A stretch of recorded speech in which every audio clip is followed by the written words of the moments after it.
এই মোবাইলটা যাচাই করবেন যে মোবাইলটার মধ্যে কোথায় সমস্যাটা কোন জায়গায়। ওই মোবাইলটার মধ্যে ছোট্ট একটা অ্যাপ্লিকেশন লাগবে। ধরুন আমার এই মোবাইলটা আমি যাচাই করব সমস্যা কোথায় আছে, এর জন্য আমার এই ফোনটা থেকে গুগল প্লে স্টোরে চলে আসবো।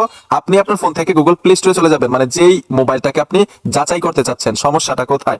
আমি গুগল প্লে স্টোরে চলে আসবো, উপরে সার্চ বক্স পাবেন, এইখানে লিখতে হবে ডিভাইস ইনফো। আমি ডিভাইস ইনফো লিখে দিলাম, অ্যাপ্লিকেশনটা চলে আসলো। লোগোটা দেখুন, এই লোগোটা দেখে ফোনের মধ্যে অ্যাপ্লিকেশনটা ইনস্টল করবেন। আমরা সোজা অ্যাপে চলে আসবো, ফোনের মডেল নাম্বার, ডিভাইস এবং এখানে সিস্টেম, এগুলো কিন্তু বিষয় না। সবচাইতে গুরুত্বপূর্ণ বিষয়টা হচ্ছে ব্যাটারি হেলথ। আপনি ব্যাটারিতে চলে আসবেন, এখানে কিন্তু ব্যাটারি হেলথ লেখা থাকবে। আমারটার ক্ষেত্রে এখানে গুড লেখা আছে, আপনারটার ক্ষেত্রে ব্যাটারির হেলথে যদি কোনো সমস্যা থাকে এখানে পার্সেন্টেজ লেখা থাকবে, অথবা গুড লেখা ছাড়া অন্য কিছু লেখা থাকবে। গুড মানে কিন্তু ভালো, আমার ব্যাটারিটা এখনো ভালো আছে, ঠিক আছে। সবচাইতে গুরুত্বপূর্ণ বিষয়গুলো একদম সর্বশেষ চলে আসবে। এইখানে দেখুন একটা লেখা আছে টেস্ট, এই টেস্টের উপরে টাচ করবেন। টেস্টের উপরে টাচ করে দেওয়ার সাথে সাথে অটোমেটিক টেস্ট আছে, এখান থেকে সবগুলো টেস্ট খুব সহজে আপনি করতে পারবেন, মানে যাচাই করতে পারবেন। প্রথম আমরা ডিসপ্লে যাচাই করব। আমি ডিসপ্লের উপর ট্যাপ দিব, এইখানে দেখুন লেখা আছে নেক্সট, নেক্সটে চলে আসবেন। নেক্সটে আসার সাথে সাথে স্ক্রিন কালো হয়ে যাবে, মানে ডিসপ্লেটা কালো হয়ে যাবে। আপনি ডিসপ্লের উপর টাচ করবেন, এই যে দেখুন আমি টাচ করলাম, হোয়াইট হয়ে গেল। মানে কোনো ধরনের দাগ আছে কিনা ডিসপ্লের মধ্যে, কোনো ধরনের সমস্যা আছে কিনা এখান থেকে খুব সহজেই যাচাই করতে পারবেন। আবার টাচ করলাম, এই যে দেখুন লাল হয়ে গেল। এখান থেকে দেখতে পারবেন ডিসপ্লের মধ্যে মানে কোনো দাগ আছে কিনা, ডিসপ্লের মধ্যে কোনো সমস্যা আছে কিনা। একদম ক্লিয়ার কালারটা আছে কিন্তু, তার মানে হচ্ছে ডিসপ্লেতে সমস্যা নাই।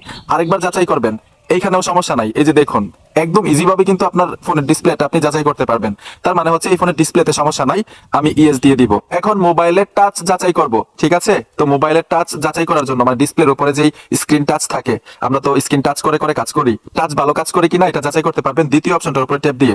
ঠিক একইভাবে কালো হয়ে যাবে, আপনি এরকম ভাবে একটা আঙ্গুল দিয়ে এরকম ভাবে ট্যাপ দিবেন, দেখবেন কোনো সমস্যা নাই। আমি আবার দুইটা আঙ্গুল দিয়ে ট্যাপ দিলাম, এই দেখুন দুইটা আঙ্গুল কাজ করলো।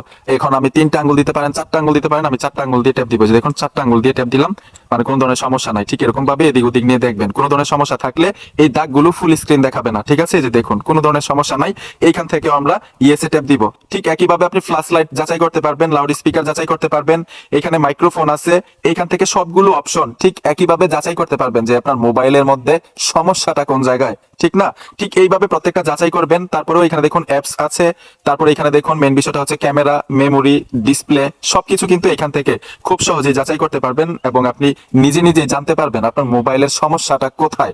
ঠিক একইভাবে এই কাজগুলো যদি আপনি প্রপারলি ভাবে জানেন, জানা থাকে, আপনি পুরাতন একটা ফোন যদি কিনতে যান অথবা কারো কাছ থেকে কিনেন, তখন এই অ্যাপ্লিকেশনটা ওই ফোনটার মধ্যে ইনস্টল দিয়ে আপনি খুব সহজে যাচাই করতে পারবেন ওই মোবাইলটার মধ্যে ব্যাটারির হেলথ কত পার্সেন্ট, ব্যাটারিটা ভালো আছে কিনা, গুড কিনা, গুড মানেই তো ভালো, অথবা ডিসপ্লেতে সমস্যা আছে কিনা, টাচে সমস্যা আছে কিনা, ক্যামেরাতে সমস্যা আছে কিনা, সবগুলো বিষয় এখান থেকে খুব সহজে আপনি যাচাই করতে পারবেন, জানতে পারবেন। এই অ্যাপটার মধ্যে কিন্তু আরো খুঁটিনাটি কাজ আছে, মানে মডেল নাম্বার কত, তারপর সিস্টেম, ডিভাইস, এগুলা কিন্তু অ্যাবাউটেও লেখা থাকে। এগুলো আমি আর দেখাইলাম না, অ্যাট্রাকটিভ বিষয়গুলো দেখাইলাম। বন্ধুরা ভিডিওটা দেখে যদি মনে হয় যে আপনাদের উপকার হয়েছে, অবশ্যই সাথে থাকবেন, সাপোর্ট দিবেন। দেখা হবে নতুন ভিডিওতে। আল্লাহ হাফেজ।